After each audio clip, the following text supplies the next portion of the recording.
What's up mga kagala? Long time no vlog tayo. Kaya ngayon, gagalo ko kayo dito sa Mala Hong Kong Disneyland ng Pilipinas. The biggest and first immersive theme park here in the Philippines.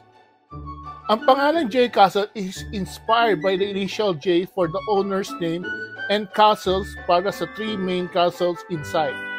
It offers two main areas, the Castle Studios and the Castle Park. So tara, pasok na tayo sa loob. Ang una nating pinuntahan ay itong Castle Studio. Dito, required na tanggalin ang sapatos dahil nga dito sa flood room.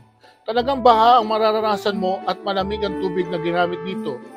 Maganda ang interior design at mukhang abandon na nangyari sa lugar na ito.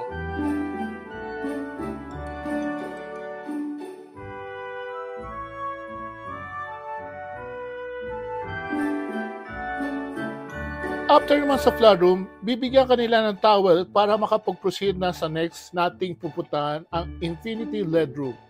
Perfect to perfect dahil very Instagrammable ang datingan. Next naman ang UFO Laser Room. Dito para kang nasa concert o nasa club. Then next, the Cosmic Projection Room. Maganda rin dito dahil para kang nasa galaxy. The display changes from time to time.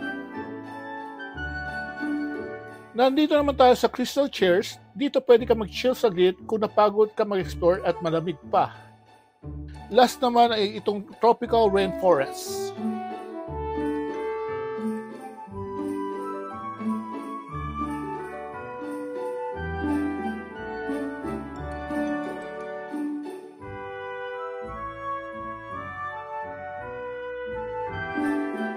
At ito na, nandito na tayo sa kanilang sariling fast food restaurant at sikat na Blue Burger.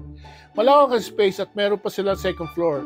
May iba't ibang foods to offer at bawal dito ang outside food. Ispos na lang ang vid para mas makita nyo ang price.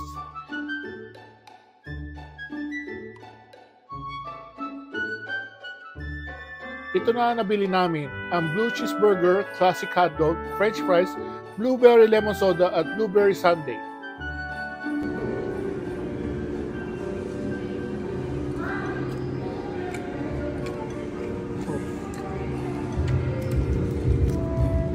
Burger naman.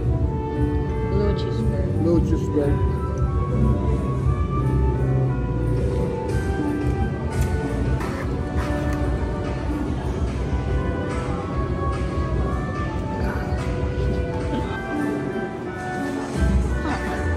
Blueberry. Blueberry.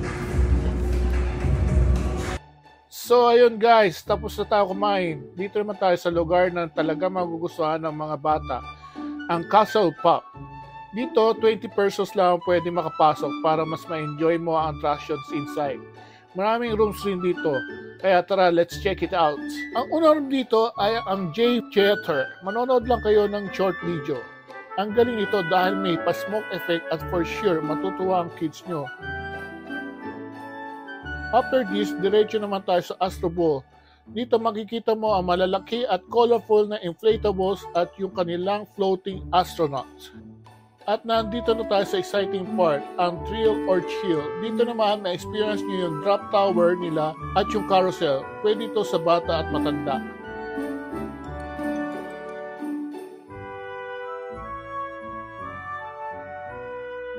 Next room naman ay ang Light Bridge, para itong mga punching bag na may ilaw. At hindi lang dyan nagtatapos, meron pa silang spaceship.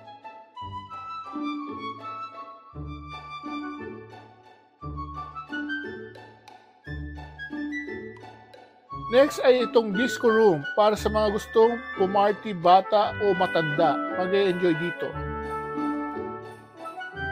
Ang second to the last natin, ang game room, kung saan nakita natin ang mascot ng J Castles.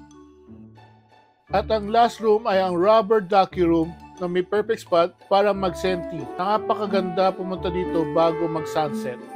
Ito na ang price reveal. Maganda dito kung bundle pass na ang bilhin mo para masulit at ma-enjoy ko talaga.